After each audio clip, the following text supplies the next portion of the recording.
Essays on the Gita.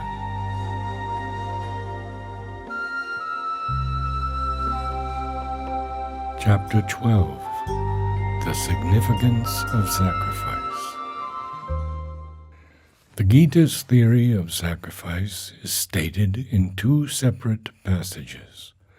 One we find in the 3rd chapter, another in the 4th. The first gives it in language which might, taken by itself, seem to be speaking only of the ceremonial sacrifice. The second, interpreting that into the sense of a large philosophical symbolism, transforms at once its whole significance and raises it to a plane of high psychological and spiritual truth.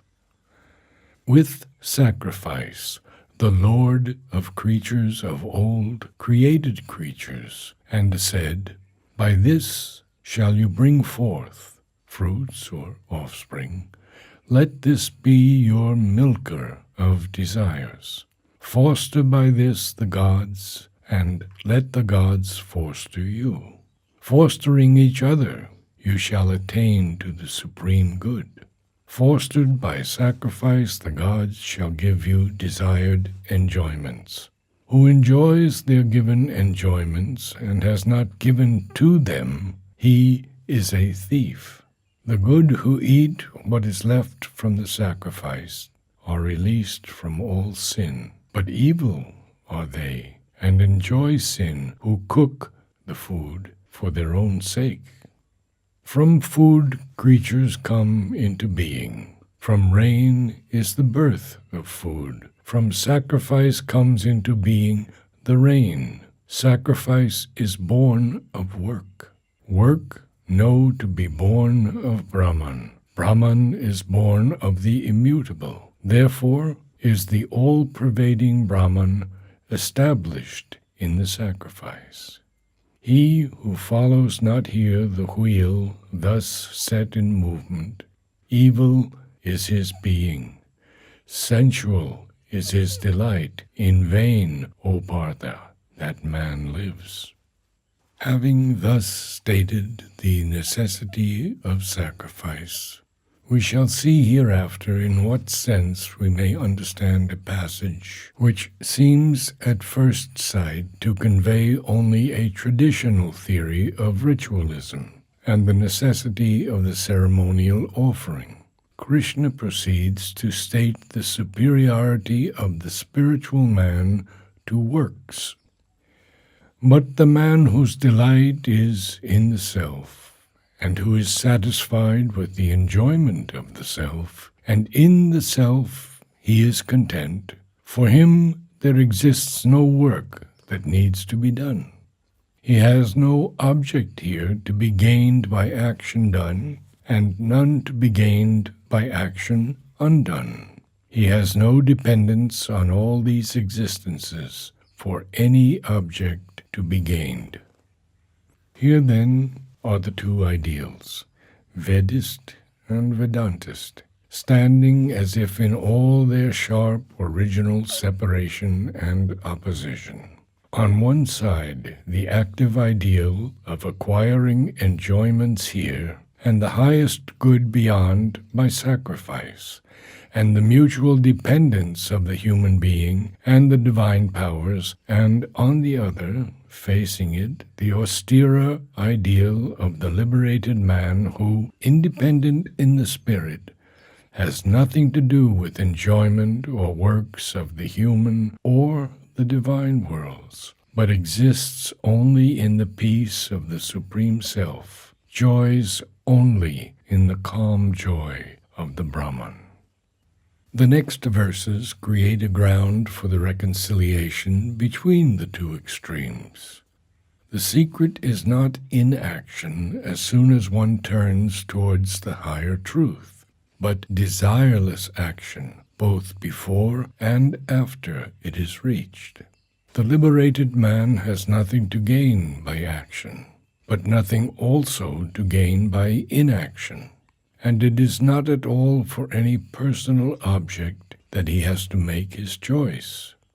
Therefore, without attachment, perform ever the work that is to be done, done for the sake of the world, lokasangraha, as is made clear immediately afterward. For by doing work without attachment, man attains to the highest. For it was even by works that Janaka and the rest attained to perfection. It is true that works and sacrifice are a means of arriving at the highest good, Shreya Param Ava Psyata. But there are three kinds of works: that done without sacrifice for personal enjoyment, which is entirely selfish and egoistic, and misses the true law and aim and utility of life, Mogam Partha Sajivati. That done with desire, but with sacrifice, and the enjoyment only as a result of sacrifice, and therefore to that extent consecrated and sanctified, and that done without desire or attachment of any kind. It is the last which brings the soul of man to the highest. Param apnati purusha. The whole sense and drift of this teaching turns upon the interpretation we ought to give to the important words.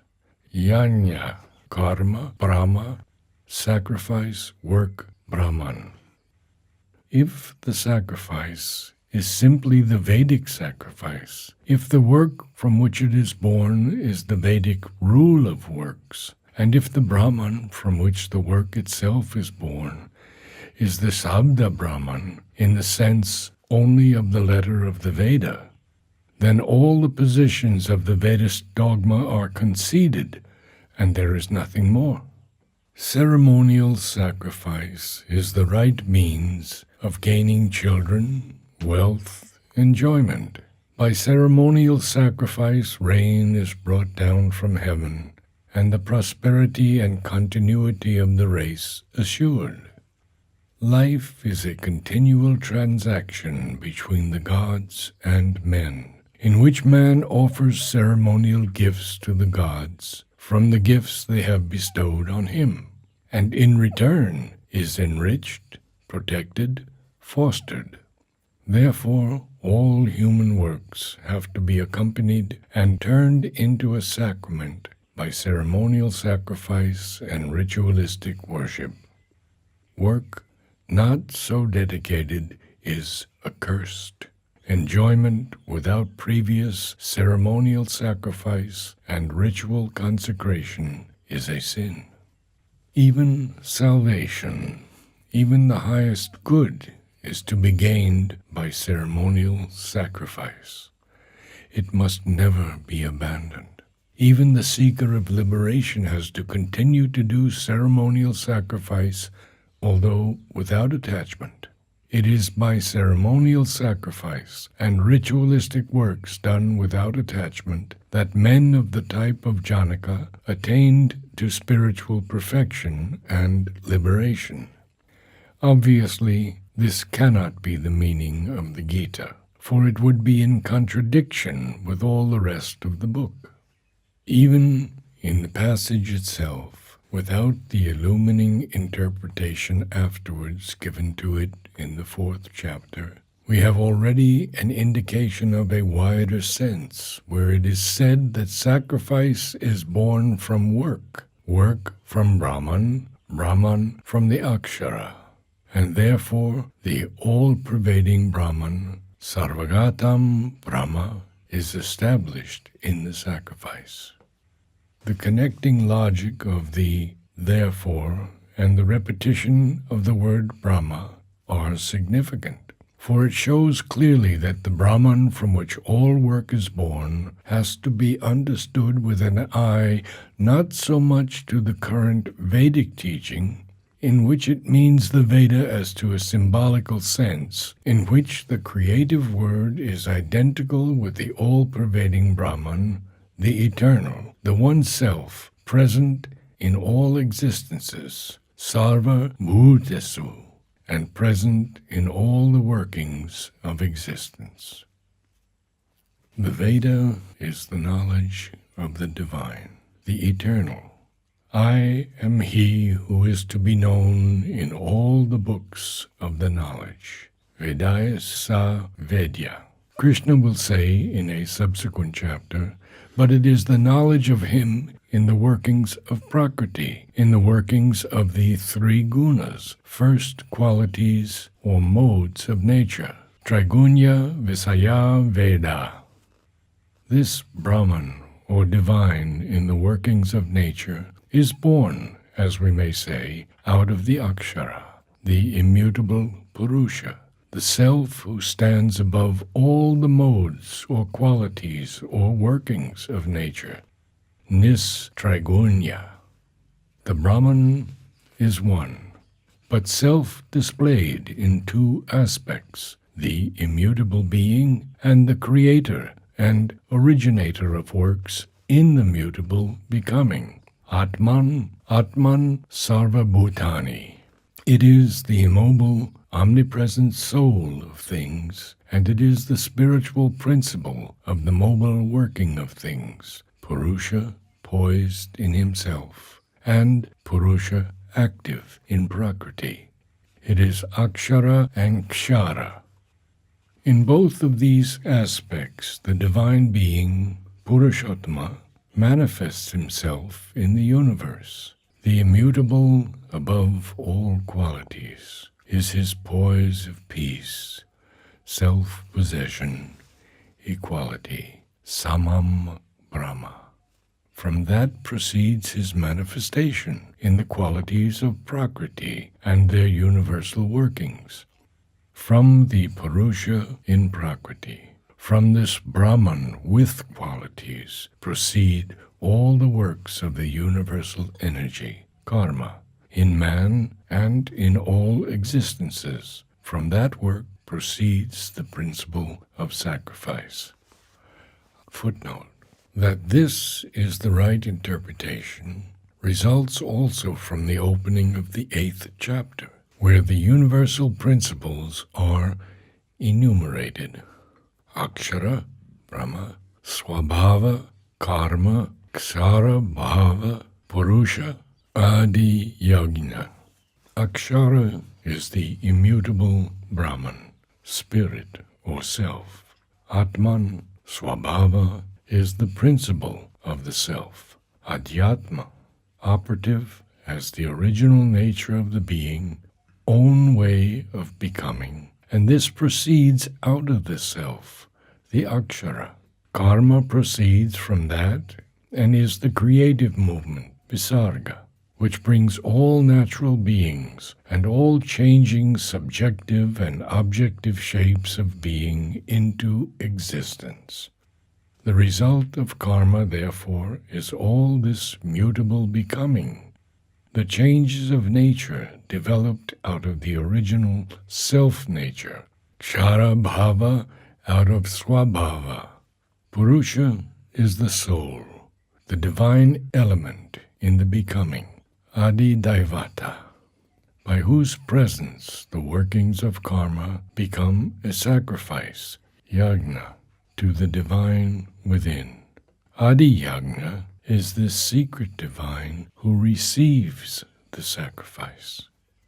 Even the material interchange between gods and men proceeds upon this principle, as typified in the dependence of rain and its product, food, on this working, and on them the physical birth of creatures.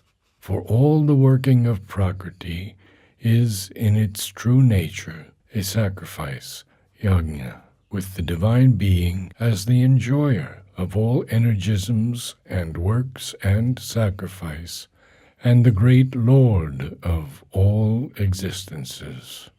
Bhoktaram, yajna, tapasyam, sarvaloka maheshwaram. And to know this divine, all-pervading and established in sacrifice, sarvagatam yagne pratistitam, is the true, the Vedic knowledge. but he may be known in an inferior action through the devas, the gods, the powers of the divine soul in nature, and in the eternal interaction of these powers and the soul of man, mutually giving and receiving, mutually helping, increasing, raising each other's workings and satisfaction, a commerce in which man rises towards a growing fitness for the supreme good. He recognizes that his life is a part of the divine action in nature, and not a thing separate and to be held and pursued for its own sake. He regards his enjoyments and the satisfaction of his desires as the fruit of sacrifice and the gift of the gods in their divine universal workings, and he ceases to pursue them in the false and evil spirit of sinful, egoistic selfishness, as if they were a good to be seized from life by his own unaided strength, without return and without thankfulness. As this spirit increases in him, he subordinates his desires, becomes satisfied with sacrifice as the law of life and works, and is content with whatever remains over from the sacrifice, and is content with whatever remains over from the sacrifice, giving up all the rest freely as an offering in the great and beneficent interchange between his life and the world life. Whoever goes contrary to this law of action and pursues works and enjoyment for his own isolated personal self-interest lives in vain. He misses the true meaning and aim and utility of living and the upward growth of the soul. He is not on the path which leads to the highest good.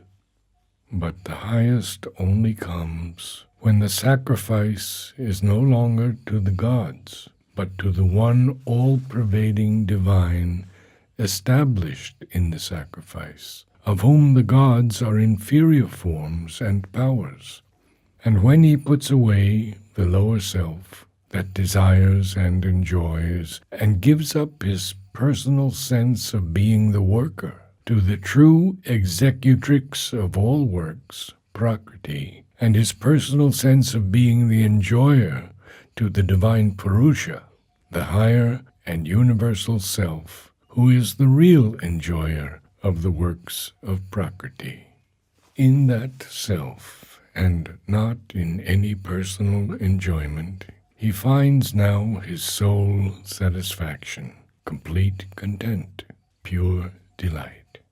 He has nothing to gain by action or inaction, depends neither on gods nor men for anything, seeks no profit from any, for the self-delight is all sufficient to him, but does works for the sake of the divine only, as a pure sacrifice, without attachment or desire. Thus he gains equality and becomes free from the modes of nature, nistragunya. His soul takes its poise not in the insecurity of Prakriti, but in the peace of the immutable Brahman, even while his actions continue in the movement of Prakriti. Thus is sacrifice his way of attaining to the highest. That this is the sense of the passage is made clear in what follows, by the affirmation of Lokasangraha as the object of works, of Prakriti as the sole doer of works, and the divine Purusha as their equal upholder, to whom works have to be given up even in their doing. This inner giving up of works and yet physical doing of them is the culmination of sacrifice. And by the affirmation that the result of such active sacrifice with an equal and desireless mind is liberation from the bondage of works. He who is satisfied with whatever gain comes to him, and equal in failure and success, is not bound even when he acts. When a man liberated, free from attachment, acts for sacrifice, all his action is dissolved. Leaves, that is to say, no result of bondage or after impression on his free, pure, perfect, and equal soul. To these passages we shall have to return. They are followed by a perfectly explicit and detailed interpretation of the meaning of yajna in the language of the Gita, which leaves no doubt at all about the symbolic use of the words and the psychological character of the sacrifice enjoined by this teaching. In the ancient Vedic system, there was always a double sense, physical and psychological, outward and symbolic. The exterior form of the sacrifice and the inner meaning of all its circumstances, but the secret symbolism of the ancient Vedic mystics, exact, curious, poetic, psychological, has been long forgotten by this time, and is now replaced by another large, general, and philosophical in the spirit of Vedanta and a later yoga. The fire of sacrifice, Agni, is no material flame, but Brahmagni, the fire of Brahman. Or it is the Brahman word energy, inner Agni, priest of the sacrifice, into which the offering is poured.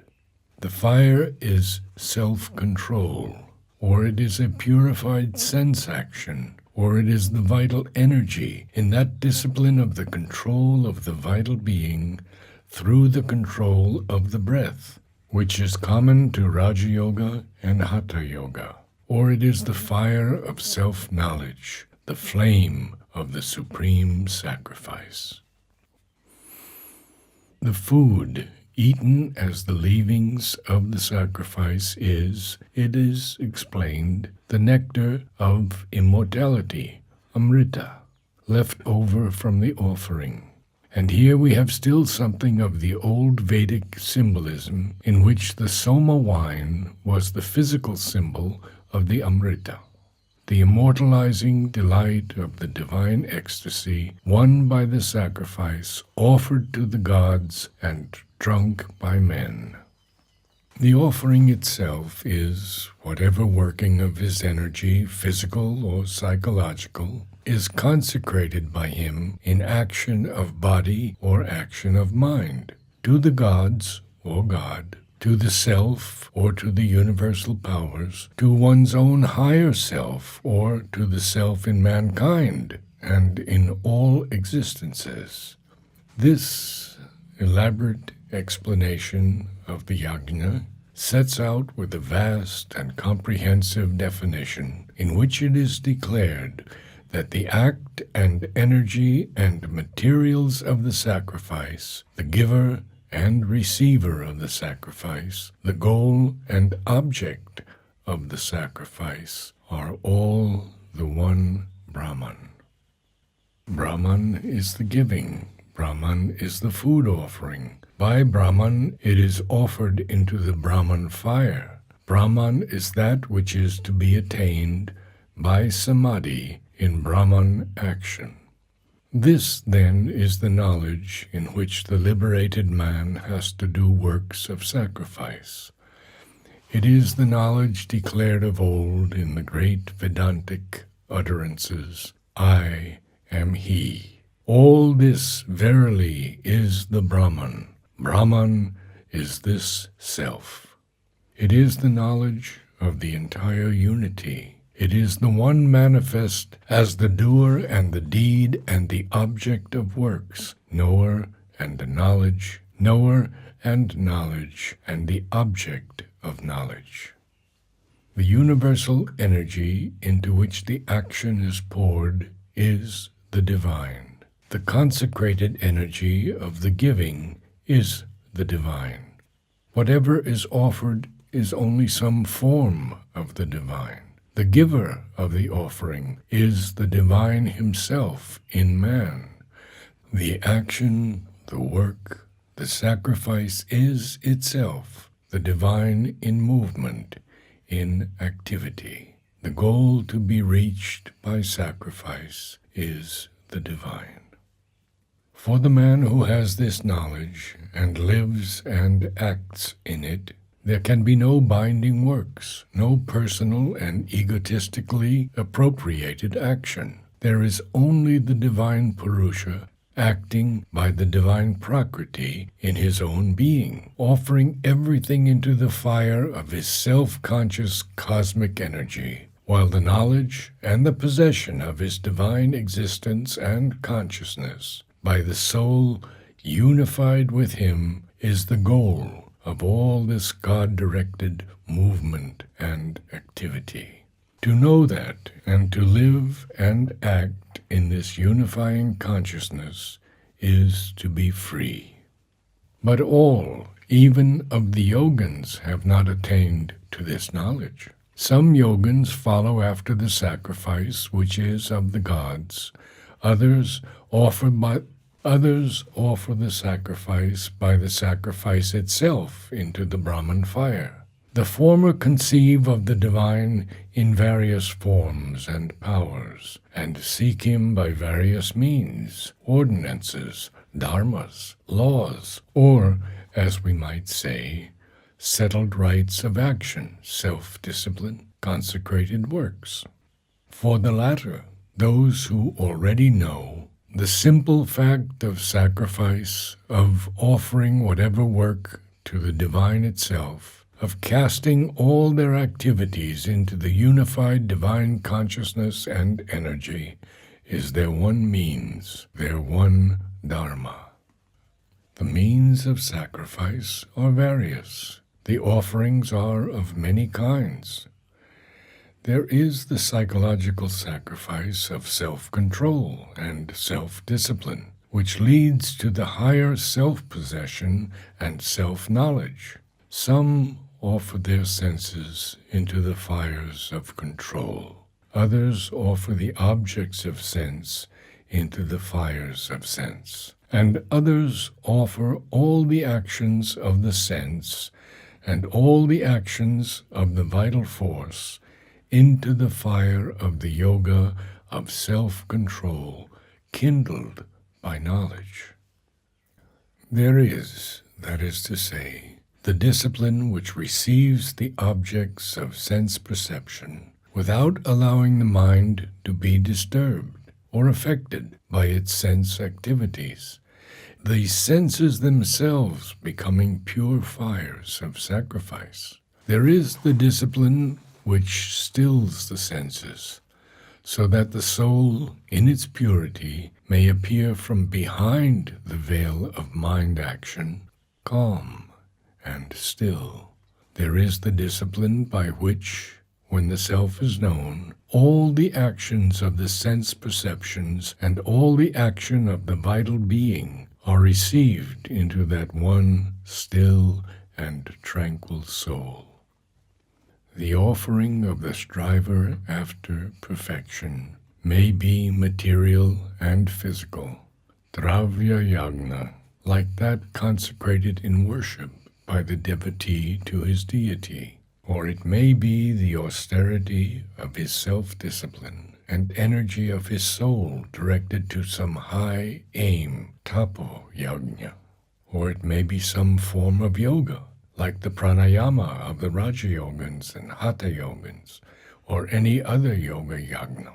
All these tend to the purification of the being. All sacrifice is a way towards the attainment of the highest. The one thing needful, the saving principle constant in all these variations, is to subordinate the lower activities, to diminish the control of desire and replace it by a superior energy, to abandon the purely egoistic enjoyment for that diviner delight which comes by sacrifice, by self-dedication, by self-mastery, by the giving up of one's lower impulses to a greater and higher aim. They who enjoy the nectar of immortality left over from the sacrifice attain to the eternal Brahman. Sacrifice is the law of the world, and nothing can be gained without it, neither mastery here, nor the possession of heavens beyond, nor the supreme possession of all. This world is not for him who doeth not sacrifice. How then any other world? Therefore all these and many other forms of sacrifice have been extended in the mouth of the Brahman, the mouth of that fire which receives all offerings. They are all means and forms of the one great existence in activity, means by which the action of the human being can be offered up to that of which his outward existence is a part, and with which his inmost self is one. They are all born of work. All proceed from and are ordained by the one vast energy of the divine, which manifests itself in the universal karma and makes all the cosmic activity a progressive offering to the one self and Lord, and of which the last stage for the human being is self-knowledge and the possession of the divine or Brahmic consciousness. So knowing, thou shalt become free. But there are gradations in the range of these various forms of sacrifice. The physical offering the lowest, the sacrifice of knowledge the highest. Knowledge is that in which all this action culminates, not any lower knowledge, but the highest, self-knowledge and God-knowledge, that which we can learn from those who know the true principles of existence, that by possessing which we shall not fall again to the bewilderment of the mind's ignorance, and to its bondage to mere sense knowledge, and to the inferior activity of the desires and passions. The knowledge in which all culminates is that by which thou shalt see all existences, becomings, bhutani, without exception, in the self, then in me. For the self is that one, immutable, all-pervading, all-containing, self-existent reality or Brahman, hidden behind our mental being, into which our consciousness widens out when it is liberated from the ego. We come to see all beings as becomings, bhutani, within that one self-existence. But this self, or immutable Brahman, we see too to be the self-presentation to our essential psychological consciousness of a supreme being who is the source of our existence and of whom all that is mutable or immutable is the manifestation. He is God, the divine, the Purushottama. To him we offer everything as a sacrifice. Into his hands we give up our actions. In his existence we live and move. Unified with him in our nature and with all existence in him, we become one soul and one power of being with him and with all beings. With his supreme reality, we identify and unite our self-being. By works done for sacrifice, eliminating desire, we arrive at knowledge and at the soul's possession of itself. By works done in self-knowledge and God-knowledge, we are liberated into the unity, peace, and joy of the divine existence.